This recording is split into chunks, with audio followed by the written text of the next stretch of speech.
Kebebasan masyarakat untuk menyampaikan pendapat dan berkumpul seolah-olah ditahan selama pelaksanaan G20 di Bali. Seperti ingin memberikan kesan baik, pemerintah melalui Pemda membatasi diskusi berkaitan dengan perubahan iklim di Bali.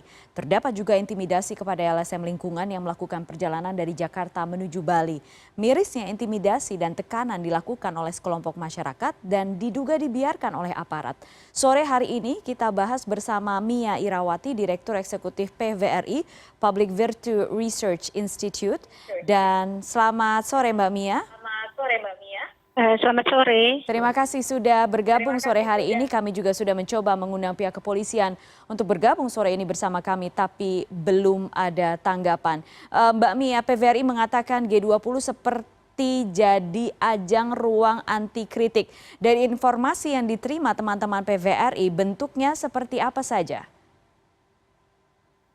Ini saya ngobrol dengan teman-teman yang ada di Jakarta maupun yang ada di Bali.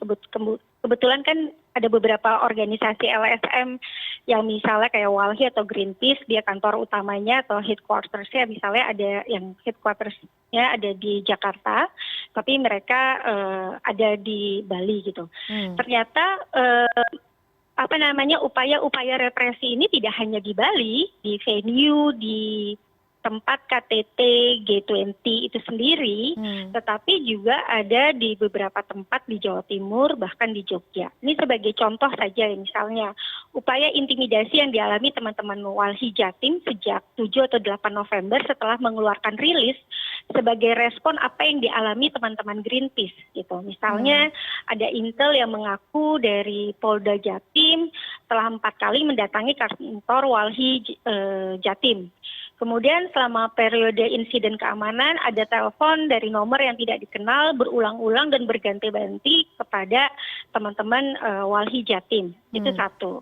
Terus untuk yang di Bali misalnya ada peretasan sosial media dan WhatsApp yang dialami oleh teman-teman Walhi Bali termasuk Direktur Walhi Bali sendiri. Selain juga upaya intimidasi di lapangan, misalnya diikuti terus-menerus, ditunggui di depan kantor Walhi Bali gitu ya.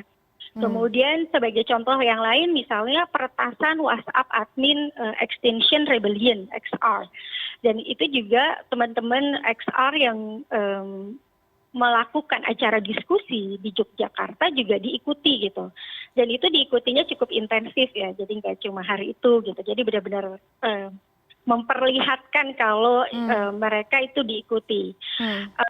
Yang menyedihkan itu bagi kami itu ada juga misalnya kayak semacam surat edaran Polri dan Gubernur Bali yang membatalkan atau memaksa mundur aktivitas sosial di Bali, seperti misalnya memundurkan upacara adat, kemudian penurunan banner gambar babi guling di warung-warung. Seperti itu. Terus juga ada intimidasi yang dialami teman-teman jurnalis Bali gitu, yang diikuti oleh beberapa orang, tapi hanya sampai akhir pekan ini ya, kemarin ya. Kalau misalnya Anda lihat, kalau misalnya sampai gambar babi saja kemudian dugaannya kemudian dipaksa diturunkan, kira-kira apa yang membuat ini kemudian dilakukan sekarang? Sebenarnya teman-teman yang ada di lapangan, di akar rumput, sebenarnya hanya ingin menyampaikan aspirasi gitu, secara damai. Jadi mereka teman-teman para aktivis lingkungan ingin menyampaikan aspirasinya secara damai sebenarnya. Tapi dengan pembatasan seperti ini menjadi sinyal kuat yang menggambarkan bahwa setelah 24 tahun reformasi, jadi setelah 98, demokrasi Indonesia sebenarnya menuju temaram ya. Ada kemerosotan, kebebasan sipil, dan perluasan alat otoriter oleh negara untuk menekan dan membatasi kritik. Dan ini sudah disampaikan oleh para scholar gitu ya, di dalam dan di luar negeri tentang indikator ini. Jadi ini sangat disayangkan saja menimpa para aktivis lingkungan, padahal sebenarnya pola pembungkaman ini bersifatnya jadi destruktif gitu bagi upaya penanggulangan kerusakan alam, bahkan krisis ekologi yang sebenarnya soal lingkungan menjadi salah satu isu strategis kan di G20 gitu. Betul. Mbak Mia, sebenarnya kan kemudian kepolisian sudah menyiapkan satu wilayah di Bali yang dikatakan, ini Kapolri sendiri mengatakan boleh untuk menjadi tempat masyarakat menyampaikan aspirasi.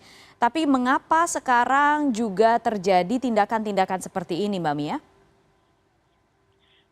Ini kalau kami gitu dari public virtue melihat aktivisme atau praktek-praktek seperti ini gitu ya, untuk kemudian dibungkam segala macam atau bahkan jadi dibatasi, dibungkam segala macam, ini menunjukkan kalau dari perspektif kami adalah kembali tadi ya, adanya regresi demokrasi, adanya kemunduran demokrasi itu sendiri. Dan kita juga harus mencatat indeks demokrasi Indonesia pada tahun 2021 itu peringkat 52 dengan skor 6,71, yang Indonesia dikategorikan flawed demokrasi, atau istilah ini adalah demokrasi yang belum sempurna atau demokrasi cacat.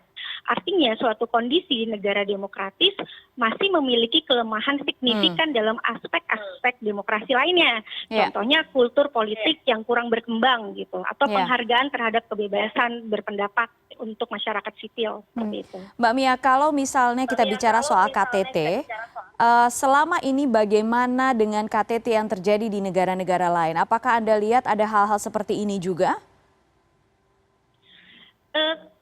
Saya yakin yang seperti ini ada gitu ya, tapi jadi gini, sebenarnya kan ini kami teman-teman aktivis yang lingkungan ini hanya ingin diberi ruang untuk menyampaikan sebenarnya isu-isu atau masalah-masalah lingkungan itu yang ada di akar rumput tuh apa gitu. Ada narasi lain loh yang di akar rumput, dan ini aspirasi mereka sifatnya damai gitu ya. Tidak protes, tidak demo di jalan, tapi menggunakan dengan diskusi atau misalnya bazar atau segala macam. Nah itu jadi hal yang seperti itu, bahkan kan kemarin ya teman-teman Greenpeace dia juga hanya bersepeda gitu dari kota ke kota hingga sampai akhirnya adalah di Bali gitu kan.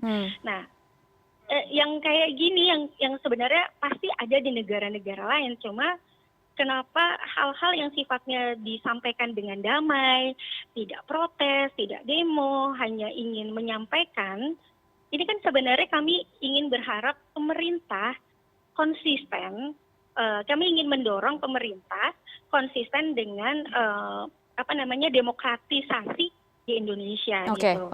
Terutama supaya dilihat ini adalah panggung ya. Ini sebenarnya panggung gitu. Buat pemerintah Indonesia sebenarnya kami negara demokratis loh gitu. Tapi kenapa sudah sedamai ini pun masih terang-terangan ya, diintimidasinya mungkin tidak lebih kayak peretasan, diikuti, dan itu terang-terangan gitu. Mbak Mia, apakah menurut Anda ada ketakutan berlebihan juga?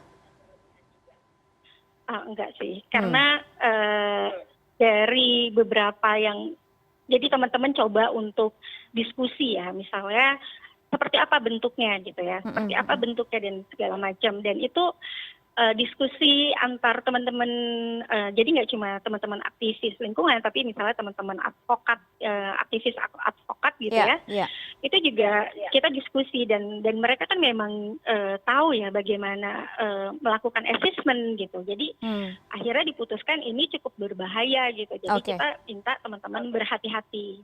Apakah menurut Anda, menurut PVRI ada ketakutan berlebihan dari sisi pemerintah? Saya rasa saya nggak tahu ya ketakutannya untuk apa gitu. Apakah memang pemerintah punya narasi yang berbeda dengan apa yang ada di lapangan? Itu yang sebenarnya kita harus tanyakan gitu, karena kami sendiri yang di LSM tidak pernah dapat kesempatan juga kan untuk berbagi gitu, untuk apa sih isu-isu strategis yang harusnya dibawa di forum-forum G20 gitu kan. Oke, baik. Mbak Mia, terima kasih sore hari ini sudah berdiskusi bersama kami di CNN Indonesia. Mia Irawati, Direktur Eksekutif PVRI Public Virtue Research Institute. Terima kasih Mbak Mia, sehat selalu. Sama-sama. Terima kasih.